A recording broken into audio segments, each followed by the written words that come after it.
Hello guys and welcome back to Best Topics. കുറച്ചു നേരം മുമ്പ് ബലേനോയുടെയും അതുപോലെ യാരിസിൻ്റെയും ലാറ്റിൻ എൻകാപ്പിൻ്റെ റീസെൻറ്റ് സേഫ്റ്റി റേറ്റിംഗ് വന്നിരുന്നു. ഇതിൽ Baleno actually 0 star safety rated ആണ്. ബോഡി ഷെൽ ആക്ച്വലി സ്റ്റേബിൾ ആയിട്ടാണ് അവർ റേറ്റ് ചെയ്തിരിക്കുന്നത്. ആൻഡ് യാരിസിൻ്റെ സേഫ്റ്റി റേറ്റിംഗ് 1 സ്റ്റാർ ആണ് ഔട്ട് ഓഫ് 5 സ്റ്റാർ. ആൻഡ് അതിൻ്റെ ബോഡി ഷെൽ അവർ അൺസ്റ്റേബിൾ ആയിട്ടാണ് റേറ്റ് ചെയ്തിരിക്കുന്നത്. ഇനി അടുത്ത ചോദ്യം വരുന്നത് ബലേനോയ്ക്ക് എങ്ങനെയാണ് 0 സ്റ്റാർ സേഫ്റ്റി റേറ്റിംഗ് ലാറ്റിൻ എൻകാപ്പിൽ കിട്ടിയതെന്നാണ്. ലാറ്റിൻ എൻകാപ്പിൻ്റെ ക്രാഷ് ടെസ്റ്റ് പ്രൊസീജിയേഴ്സ് നമ്മുടെ ഗ്ലോബൽ എൻകാപ്പിൽ നിന്നും കുറച്ചധികം വ്യത്യസ്തമാണ്. ഇത് actually made in India Baleno ആണ്. അതായത് ഇന്ത്യയിൽ നിന്ന് തന്നെ നിർമ്മിച്ച എക്സ്പോർട്ട് ചെയ്യുന്നൊരു ബലേനോ ആണിത്. ഇത് പക്ഷേ ലെഫ്റ്റ് ഹാൻഡ് ഡ്രൈവ് ആണ്. നിങ്ങളിപ്പോൾ നോക്കുകയാണെങ്കിൽ മനസ്സിലാവും. പക്ഷേ ആ ഒരു വ്യത്യാസം മാത്രമേ ഇതിലുള്ളൂ. മെയിനായിട്ട് ആ ഒരു വ്യത്യാസം മാത്രമേ ഉള്ളൂ. പിന്നെ ബോഡി ഷെല്ല് കുറച്ചും കൂടെ സ്റ്റേബിൾ ആയിട്ട് റേറ്റ് ചെയ്തിട്ടുണ്ട്. ഇന്ത്യൻ ബലേനോ മിക്കവാറും ബോഡി ഷെൽ അൺസ്റ്റേബിൾ ആയിരിക്കും. കാരണം കഴിഞ്ഞ പ്രാവശ്യം അവർ ഗ്ലോബൽ എൻകാപ്പ് സ്വിഫ്റ്റിൻ്റെ ക്രാഷ് ടെസ്റ്റ് ചെയ്ത സമയത്ത് 2 സ്റ്റാർ സേഫ്റ്റി റേറ്റഡ് ആയിരുന്നു.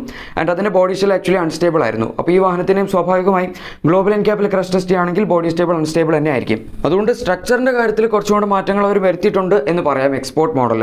പക്ഷേ മറ്റുള്ള കാര്യങ്ങളിൽ മാറ്റം ഉണ്ടോ എന്ന് ചോദിച്ചു കഴിഞ്ഞാൽ സേഫ്റ്റി ഫീച്ചേഴ്സിൻ്റെ കാര്യത്തിൽ വലിയ വ്യത്യാസമൊന്നും ഇല്ല എന്ന് തന്നെ പറയേണ്ടി വരും. നമ്മുടെ ഇന്ത്യൻ സ്പെക് ബലേനോയിൽ കിട്ടുന്ന ഓൾമോസ്റ്റ് ഏതാണ്ട് ആ ഒരു സേഫ്റ്റി ഫീച്ചേഴ്സ് ഒക്കെ തന്നെയാണ് ഈ ഒരു വാഹനത്തിലും കിട്ടുന്നത്.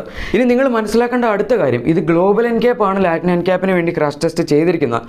അതുകൊണ്ടാണ് നിങ്ങളപ്പോൾ ഒരു ക്രാഷ് ടെസ്റ്റ് മ്യൂൾ കണ്ടു കഴിഞ്ഞാൽ അതിൽ രണ്ടെണ്ണത്തിൻ്റെയും ഒരു ബ്രാൻഡിങ് ഉണ്ട്. ഗ്ലോബൽ എൻകാപ്പിൻ്റെ ഉണ്ട്, ലാറ്റിൻ എൻകാപ്പിൻ്റെ ഉണ്ട്. ഇനി അടുത്ത ചോദ്യം വരുന്നത് ഈ വാഹനം എങ്ങനെയാണ് ലാറ്റിൻ എൻകാപ്പിൽ 0 സ്റ്റാർ സേഫ്റ്റി റേറ്റഡ് ആയതെന്നാണ്. കഴിഞ്ഞ ദിവസം ആക്ച്വലി ഓട്ടോ കാറും ഗ്ലോബൽ എൻകാപ്പിൻ്റെ ഒരു ഹെഡും തമ്മിൽ അവരൊരു ഇൻ്റർവ്യൂ അറേഞ്ച് ചെയ്തിട്ടുണ്ടായിരുന്നു. നിങ്ങൾ ആ വീഡിയോ കണ്ടിട്ടുണ്ടെങ്കിൽ നിങ്ങൾക്ക് അറിയാമായിരിക്കും. അതിൽ അദ്ദേഹം കുറച്ച് കാര്യങ്ങൾ പറഞ്ഞു. അവരെങ്ങനെയാണ് ലാറ്റിൻ എൻകാപ്പും ഗ്ലോബൽ എൻകാപ്പിനും നമ്മൾ ഡിഫറൻഷ്യേറ്റ് ചെയ്ത് നിർത്തുന്നത്. പ്രത്യേകിച്ച് കഴിഞ്ഞ പ്രാവശ്യം സ്വിഫ്റ്റിൻ്റെ ക്രാഷ് ടെസ്റ്റ്, അതായത് മെയ്ഡ് ഇൻ ഇന്ത്യ സ്വിഫ്റ്റിൻ്റെ ക്രാഷ് ടെസ്റ്റ് ചെയ്ത സമയത്തുള്ള റിസൾട്ട്സ് ആണ് അദ്ദേഹം എക്സ്പ്ലെയിൻ ചെയ്തത്. ആൻഡ് ഇതിലിപ്പോൾ ഇവർ ടെസ്റ്റ് ചെയ്തതിൽ വെച്ച് സൈഡ് ഇമ്പാക്ട് ക്രാഷ് ടെസ്റ്റിലാണ് ഈ വാഹനത്തിന് ഏറ്റവും അധികം ഇഞ്ചുറീസ് അകത്തിരിക്കുന്ന പാസഞ്ചേഴ്സിന് ലഭിച്ചിട്ടുള്ളത്. ആൻഡ് അദ്ദേഹം പറഞ്ഞു വെച്ച് നോക്കുകയാണെങ്കിൽ ഇപ്പോൾ ടോട്ടൽ 4 കാര്യങ്ങളാണ് അവർ ടെസ്റ്റ് ചെയ്യുന്നതെങ്കിൽ അതിൽ 3 എണ്ണത്തിൽ പെർഫെക്റ്റ് ആക്കി. പക്ഷേ എന്നാൽ ഒരെണ്ണത്തിൽ വളരെ മോശമായിട്ട് ചെയ്യുകയാണെങ്കിലും ആ വാഹനത്തിൻ്റെ റേറ്റിംഗ്സ് വളരെയധികം പുറകിലേക്ക് വരും എന്നാണ് അദ്ദേഹം പറയുന്നത്. അതുകൊണ്ട് തന്നെ ഈ വാഹനത്തിൻ്റെ സേഫ്റ്റി റേറ്റിംഗ് 0 സ്റ്റാർ ആവാൻ ഒരു മേജർ പങ്ക് വഹിച്ചിരിക്കുന്നത് ഇതിൻ്റെ സൈഡ് സേഫ്റ്റി തന്നെയാണ്. അതായത് സൈഡ് ബീം ക്രാഷ് ടെസ്റ്റ് ആണ്. 50 km/h ഈ വാഹനത്തിൻ്റെ സൈഡ് ക്രാഷ് ടെസ്റ്റ് അവർ നടത്തിയിരിക്കുന്നത്. ആൻഡ് ഇതിൽ ഈ വാഹനത്തിനകത്തിരിക്കുന്ന പാസഞ്ചേഴ്സിന് വളരെയധികം ഇഞ്ചുറീസ് വന്നിട്ടുണ്ട്. ആൻഡ് അവർ ഡമ്മീസിനെ നോക്കിയാണ് അവർ കാൽക്കുലേറ്റ് ചെയ്യുന്നത്. ഇതിലിപ്പോൾ ശരിക്കും പ്രശ്നം എന്താണെന്ന് വെച്ചാൽ ഇത് ഇത്രയും സ്പീഡിലല്ല അവർ ഇന്ത്യൻ ഗ്ലോബൽ എൻകാപ്പിൽ, അതായത് നമ്മുടെ ഇന്ത്യൻ വാഹനങ്ങൾക്ക് വേണ്ടി നടത്തുന്നത്. അതുകൊണ്ട് ഈ ഒരു ക്രാഷ് ടെസ്റ്റ് ഇപ്പോൾ ഇന്ത്യയിൽ വാലിഡ് ആണോ എന്ന് ചോദിച്ചു കഴിഞ്ഞാൽ അല്ല എന്ന് പറയേണ്ടി വരും. കാരണം ഗ്ലോബൽ എൻകാപ്പ് ഇന്ത്യൻ വാഹനങ്ങളിൽ ഇത്ര 50 km/h സ്പീഡിലൊന്നും അല്ല സൈഡ് ഇമ്പാക്ട് ക്രാഷ് ടെസ്റ്റ് നടത്തുന്നത്. അതുകൊണ്ട് തന്നെ നമ്മുടെ ഇന്ത്യൻ വാഹനങ്ങളെ ടെസ്റ്റ് ചെയ്യുകയാണെങ്കിൽ അത്ര ഒരു മോശം പ്രകടനമായിരിക്കില്ല. അതുമാത്രമല്ല ഈ വാഹനത്തിന് സൈഡ് എയർ ബാഗ്സ് അതായത് കാര്യങ്ങളൊന്നും തന്നെ ഇല്ലായിരുന്നു. 6 എയർ ബാഗ്സ് അല്ല, വെറും 2 എയർ ബാഗ്സ് മാത്രമേ ഈ ഒരു വാഹനത്തിൽ ഉണ്ടായിരുന്നുള്ളൂ. അതുകൊണ്ട് തന്നെ സൈഡ് ഇമ്പാക്റ്റിൻ്റെ കാര്യത്തിൽ കാര്യമായിട്ടുള്ളൊരു ഇഞ്ചുറീസ് തന്നെ അകത്തിരിക്കുന്ന പാസഞ്ചേഴ്സിനും നേരിടേണ്ടതായിട്ട് വന്നു. പാസഞ്ചേഴ്സ് ഇൻ ദ സെൻസ് ഡമ്മീസിന്. അതാണ് ഒരു മെയിൻ റീസൺ ആയിട്ട് പറയാൻ പറ്റുന്നത്. പക്ഷേ ഗ്ലോബൽ എൻകാപ്പ് ഒഫീഷ്യൽസ് പറഞ്ഞിരിക്കുന്നത് അവർ ഇനി വരുന്ന ഒരു 6 മുതൽ 8 മാസത്തിനുള്ളിൽ, അവർ 6 മാസത്താണ് പറഞ്ഞത്, പക്ഷെ എന്നാൽ പോലും അടുത്ത ഒരു 6 മുതൽ 8 മാസം നമുക്ക് കൂട്ടാം.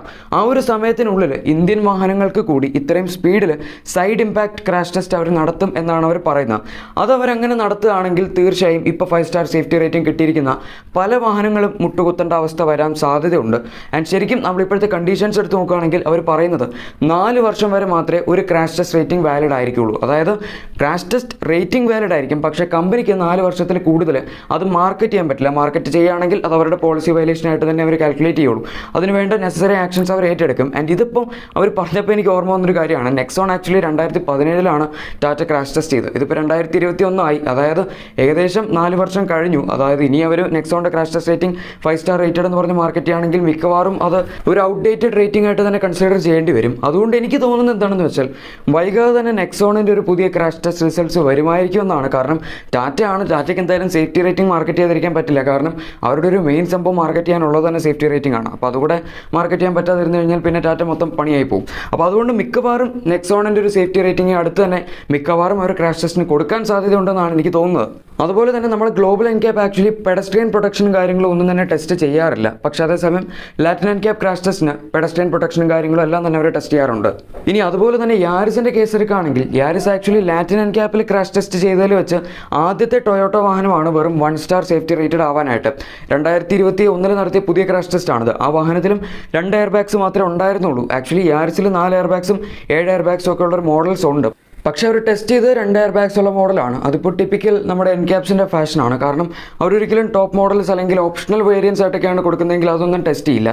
അതിന് പകരം ഡയറക്റ്റായിട്ട് സ്റ്റാൻഡേർഡ് ആയിട്ടുള്ള വേരിയൻസിൽ എത്ര എയർ ബാഗ്സ് ഉണ്ടോ ആ വേരിയൻസ് മാത്രമേ ഇവരെല്ലാം ടെസ്റ്റ് ചെയ്യുള്ളൂ. അതിനിപ്പോൾ ലാറ്റിൻ എൻക്യാപ്പ് ആണെങ്കിലും ഗ്ലോബൽ എൻക്യാപ്പ് ആണെങ്കിലും യൂറോ എൻക്യാപ്പ് ആണെങ്കിലും ഓസ്ട്രേലിയൻ എൻക്യാപ്പ് ആണെങ്കിലും അങ്ങനെ ഏത് എൻക്യാപ്പ് ആണെങ്കിലും ഈ സെയിം കണ്ടീഷൻസ് തന്നെയാണ് എല്ലാവരും ഫോളോ ചെയ്യുന്നത്. എന്തായാലും ഇപ്പോൾ ബലേനോ 0 സ്റ്റാർ സേഫ്റ്റി റേറ്റഡ് ആണ് എന്നോർത്ത് നിങ്ങൾ വെറി ചെയ്യേണ്ട ആവശ്യമില്ല. പക്ഷേ ഈ റേറ്റിംഗ് പ്രോട്ടോക്കോൾ മാറി, അതായത് side impact crash test 50 km/h സ്പീഡിലൊക്കെ ഇവർ നമ്മുടെ ഇന്ത്യൻ വാഹനങ്ങൾക്ക് കൂടി കുറച്ചും കൂടെ കർക്കശമായിട്ട് സൈഡ് ഇമ്പാക്ട് ടെസ്റ്റ് ചെയ്യുകയാണെങ്കിൽ തീർച്ചയായും ഇവിടെ ഇപ്പോൾ ഉള്ള പല വാഹനങ്ങളും മുട്ടുകുത്തും. പല മാരുതി വാഹനങ്ങൾ 2 സ്റ്റാർ സേഫ്റ്റി റേറ്റഡ് ആയത് 0 സ്റ്റാർ ആവും. പല 5 സ്റ്റാർ സേഫ്റ്റി റേറ്റഡ് ആയിട്ടുള്ള വാഹനങ്ങൾ 4 അല്ലെങ്കിൽ 3 സ്റ്റാറോ ആയി പോകും. അങ്ങനെ ആയിക്കഴിഞ്ഞാൽ പല കാർ മാനുഫാക്ചറേഴ്സിനും ഈ ഒരു ബേസ് മോഡൽസ് മുതൽ തന്നെ 6 എയർ ബാഗ്സ് ഒക്കെ തന്നെ കൊടുക്കേണ്ടി വരും.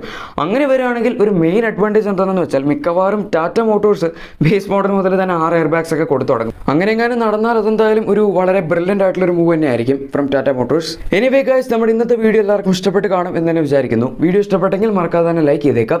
ഇതുപോലുള്ള വാഹനങ്ങളുടെ കൂടുതൽ അപ്ഡേറ്റ്സും ഡീറ്റെയിൽസും എല്ലാം നിങ്ങൾക്ക് തന്നെ ആദ്യം ലഭിക്കാൻ താല്പര്യമുണ്ടെങ്കിൽ മറക്കാതെ തന്നെ ചാനൽ സബ്സ്ക്രൈബ് ചെയ്യുക. കൂടെ സൈഡിൽ കൊടുത്തിരിക്കുന്ന ആ ബെൽ ബട്ടണും കൂടെ പ്രസ് ചെയ്ത് അത് ഓൾ നോട്ടിഫിക്കേഷൻസ് ആക്കി വെക്കുകയാണെങ്കിൽ ഞങ്ങളുടെ ലേറ്റസ്റ്റ് അപ്ഡേറ്റ്സ് എല്ലാം നോട്ടിഫിക്കേഷൻസ് ആയിട്ട് നിങ്ങൾക്ക് തന്നെ ആദ്യം ലഭിക്കുന്നതായിരിക്കും. Thank you for watching my video.